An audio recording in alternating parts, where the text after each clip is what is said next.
Hi guys, welcome to today's session, and today we're going to discuss about the scheme called Swamita scheme. And in this session we'll first see an introduction about this scheme, and there is one Swamita card is issued under the scheme. So we'll then see what is a Swamita card, and then we'll discuss who will own the Swamita data, and also finally we'll discuss the benefits of issuing a Swamita property card. So this that's how I plan this lesson. Let's now start. Swamita stands for Survey of Villages and Mapping with Improvised Technology in Village Areas. And under this scheme, the latest surveying technology such as drones will be used for measuring the inhabited land in villages and rural areas. And also based on that, property cards will be prepared and given to the respective owners. So that is a brief about the scheme, and we will now discuss what is this Swamita card. This scheme is basically a central sector scheme, which means 100% fund by union government, and which is implemented by Union Ministry of Panchayati Raj, and it is aimed at providing record of rights to village household owners possessing houses in inhabited rural areas in villages, and also issuance of property cards to the property owners. So the government aims to provide such property cards to each household in next 3 to 4 years in every village across the country. The plan is to survey all rural properties using drone and prepare GIS based maps for each village. So during the current financial year, the scheme is being implemented as a pilot project in about 1 lakh villages across 8 states, that are Maharashtra, Karnataka, Haryana, Uttar Pradesh, Uttarakhand, Madhya Pradesh, Punjab and Rajasthan. So in these 8 states, the scheme will be firstly implemented, then on to the remaining states. And there are a few steps for the Swamita property card to be generated. We will now discuss what are those steps to be implemented by the government to issue a Swamita property card. First and foremost, there will be MOU with states, that is Memorandum of Understanding. The framework for implementation of Swamita scheme provides a multi-stage process of generating a property card, which starts with the signing of Memorandum of Understanding with the Survey of India and the respective state governments. And then there is use of technology, that is Survey of India is responsible for preparing national topographic database on all skills using technology. That means drones, satellite images, etc.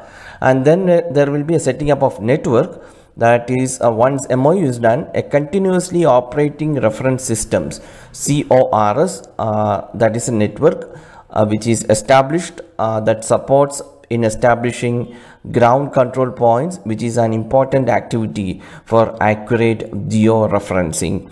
And there will be public awareness under the this initiative, that is identification of villages to be surveyed during the pilot phase and make people aware of the process of mapping properties.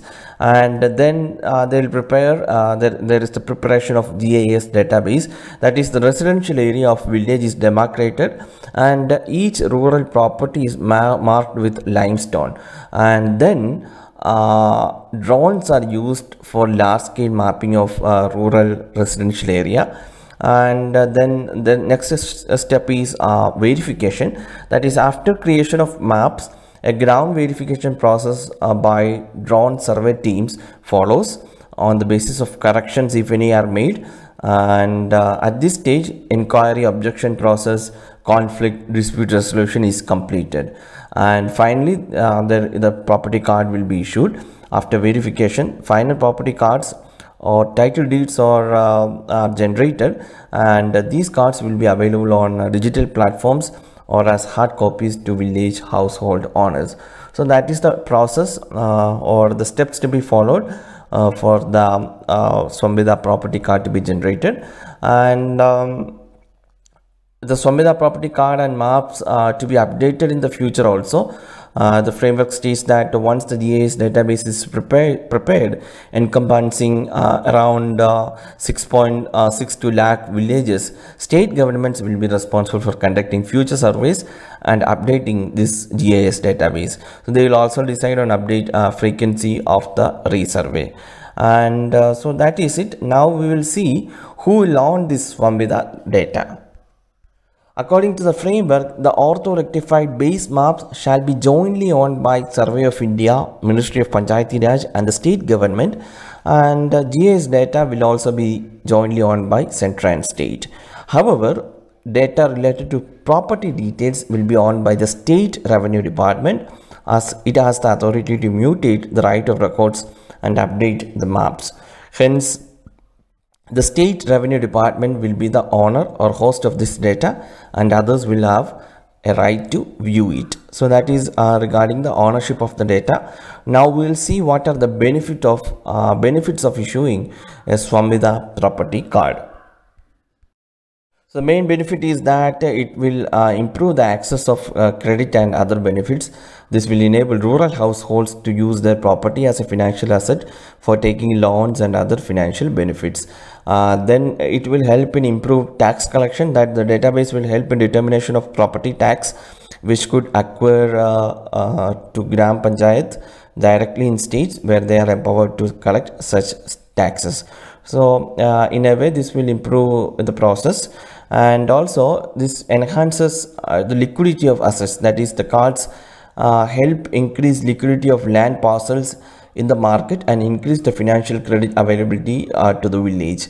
And this will also help in developmental planning, that is the scheme pay way for the creation of accurate land records for rural planning. All the property records and maps will be available at Gram Panchayat, which will help in taxation of villages, construction permits, elimination of encroachments, etc.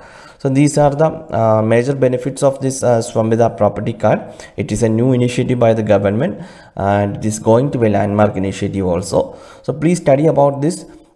This can be asked in mains examination also.